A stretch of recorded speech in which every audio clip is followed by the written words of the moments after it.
Hello friends, welcome to one more video. और आज के इस स्पेसिफिक वीडियो में मैं कुछ अपने एक्सपीरियंस शेयर करना चाहूँगा। मैंने काफ़ी इंडस्ट्री में आई कीप ऑन विजिटिंग, बहुत सारी इंडस्ट्री विजिट करता हूँ।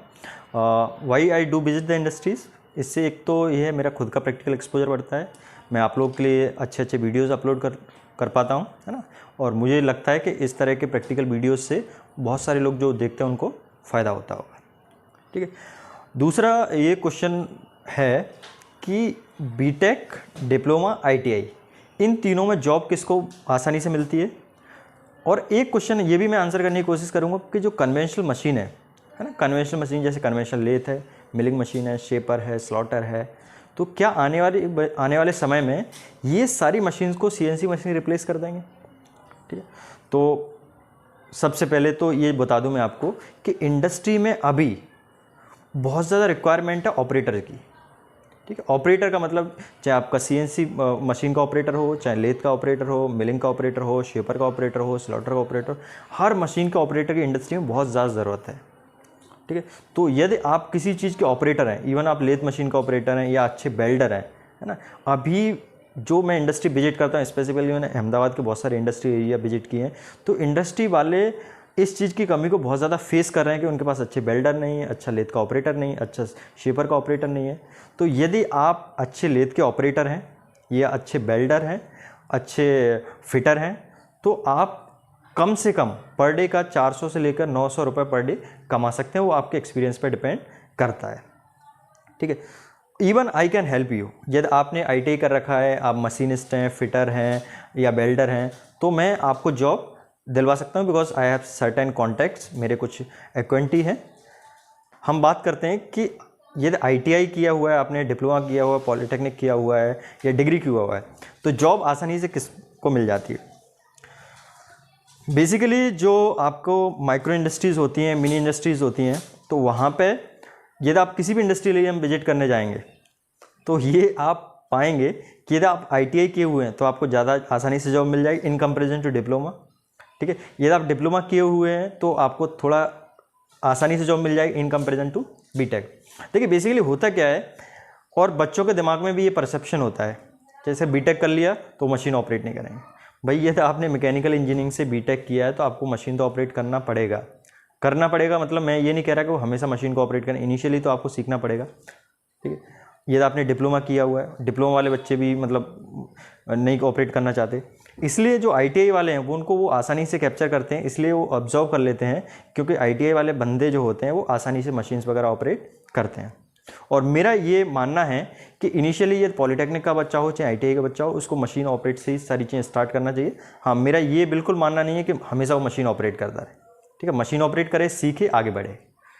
ठीक है। लर्निंग का मतलब सिर्फ ये नहीं है कि आपने कॉलेज में पढ़ लिया, डिग्री डिप्लोमा ख़त्म हो गया। लर्निंग लाइफ लॉन्ग है। यदि आपको आगे बढ़ना है तो लाइफ लॉन्ग आपको सीखना पड़ेगा, तभी आगे बढ़ सकते हैं। अदरवाइज यदि आप नहीं सीखेंगे तो एक ही जगह स्टक हो जाएंगे। ठीक है। और आपने एक कहावत सुनी होगी, ठहरा हुआ पानी, है ना, सड़ जाता है। तो यदि आप लर्न नहीं करेंगे तो एक ही जगह स्टक हो जाएंगे, फिर आप ज़िंदगी में आगे नहीं बढ़ सकते हैं। इसमें एक पॉइंट मैं ये भी ऐड करना चाहूँगा कि यदि आपने पॉलिटेक्निक किया हुआ है ना, आपको जॉब नहीं मिली। बहुत सारे संस्थान होते हैं जहाँ से आपको आसानी से डिग्री, डिप्लोमा, सर्टिफिकेट मिल जाते हैं, लेकिन जॉब उतनी आसानी से नहीं मिलती है। तो यदि आपने कोई डिप्लोमा कर लिया, डिग्री कर ली और आप 1-2 साल घर बैठ लिए, तो वो डिग्री और डिप्लोमा आपका बिल्कुल बेकार हो जाएगा। ठीक है। इन केस आपको जॉब नहीं मिला है डिग्री करने के बाद, डिप्लोमा करने के बाद, तो मेरा ये रिकमेंडेशन है कि आप कुछ स्किल डेवलपमेंट के कोर्सेज कर सकते हैं। जैसे फॉर एग्जांपल मैं बताऊं, मैकेनिकल इंजीनियरिंग, यदि आपने मैकेनिकल इंजीनियरिंग में डिप्लोमा किया हुआ है या डिग्री किया हुआ है, तो मैकेनिकल इंजीनियरिंग में आज की डेट में सीएनसी ऑपरेटर, सीएनसी प्रोग्रामर, इनकी बहुत ज़्यादा ज़रूरत है। इवन जो सॉफ्टवेयर जिनको आता है ना, सॉफ्टवेयर की बहुत ज़्यादा डिमांड है इंडस्ट्री में, जैसे ऑटोकैड है, कैटिया है, प्रोई है, तो ये सारे सॉफ्टवेयर आना ज़रूरी है। प्लस इसमें क्या होता है कि यदि आप एक सॉफ्टवेयर आता है तो बाकी दूसरे सॉफ्टवेयर को आसानी से ऑपरेट कर सकते हैं, हैंडल कर सकते हैं। ठीक है। तो यदि आप मैकेनिकल इंजीनियरिंग के स्टूडेंट हैं, यदि आप इवन कॉलेज में भी पढ़ रहे हैं, तो मैं आपको ये ज़रूर रिकमेंड करूँगा, एक तो आप प्रैक्टिकल नॉलेज एक्वायर करें, दूसरा आप सॉफ्टवेयर ज़रूर सीखें। एक ना एक आपको सॉफ्टवेयर आना बहुत ज़रूरी है, क्योंकि इंडस्ट्री में और सॉफ्टवेयर के अलावा आपको जो ड्राइंग आती है वो ड्राइंग को रीड करना भी आना चाहिए। ठीक है। क्योंकि एज ए इंजीनियर आपका ये काम होता है कि ड्राइंग को आपको रीड करें। ठीक है। ये सारी चीज़ें सिखाई जाती हैं कॉलेज में, लेकिन बच्चे उतने सीरियसली नहीं लेते हैं, इसलिए मैं जोर दे के यहाँ पे आपको बोल रहा हूँ।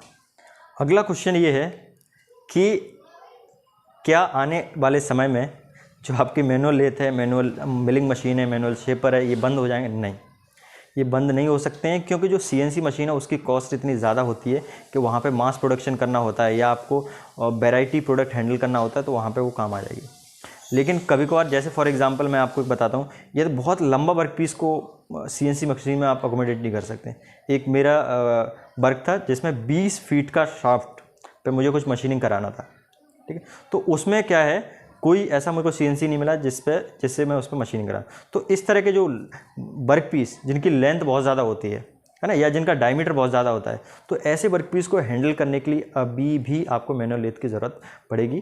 मैनुअल लेथ का मतलब मैनुअल मशीन्स की ज़रूरत पड़ेगी। तो आप ये सोच रहे हैं कि आने वाले समय में मैनुअल मशीन पूरी तरह ऑब्सोलीट हो जाएंगे, तो ये पॉसिबल नहीं है। हाँ, हो सकता है, ऑटोमेशन आ रहा है तो चीज़ें थोड़े बहुत चेंज होंगी, है ना। CNC का एक अपना है, लेकिन जो मैनुअल मशीन्स हैं वो भी अस्तित्व में रहेंगी। अगर मैं बात कर रहा हूँ लेथ मशीन की, वर्टिकल टर्निंग लेथ जिसको हम BTL बोलते हैं, मिलिंग मशीन, शेपर, स्लॉटर, इन सब की ज़रूरत है ना।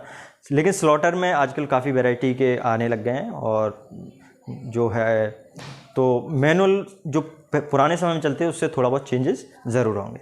तो ये ऐसा नहीं है कि ये चीज़ें पूरी तरह से ऑब्सोलीट हो जाएं आने वाले समय में, क्योंकि लोगों के मन में अभी क्या कन्फ्यूजन चल रहा है कि अब मैनुअल लेथ यूज़ ही नहीं होती हैं, मतलब कॉलेजों में या बच्चों के दिमाग में अब तो CNC यूज़। हाँ, CNC यूज़ हो रही है, that is a fact, but still बहुत सारा काम क्या होता है, मैनुअल लेथ पे होता है। इवन बड़ी बड़ी जो कंपनीज़ होती हैं वहाँ पे लेथ नहीं होती, तो वो अपना काम कहाँ पे कराते हैं, बाहर जो छोटे छोटे लेथ ऑपरेटर वगैरह होते हैं या जिसके पास बड़ी लेथ होती है ना। लेथ में क्योंकि कोई किसी भी लेंथ का आप वर्क पीस को अकोमोडेट कर सकते हो, वो डिपेंड करता है लेथ के स्पेसिफिकेशन में, किसी भी डायमीटर का भी। और ज़्यादा बड़ा डायमीटर का होगा तो उसको वर्टिकल टर्निंग लेथ पे आप मशीनिंग परफॉर्म कर सकते हैं।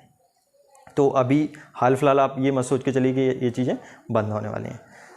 तो बस यही एक्सपीरियंस मुझे शेयर करना था। मुझे लगता है कुछ आपको यूज़फुल इन्फॉर्मेशन मिली होगी। So thank you.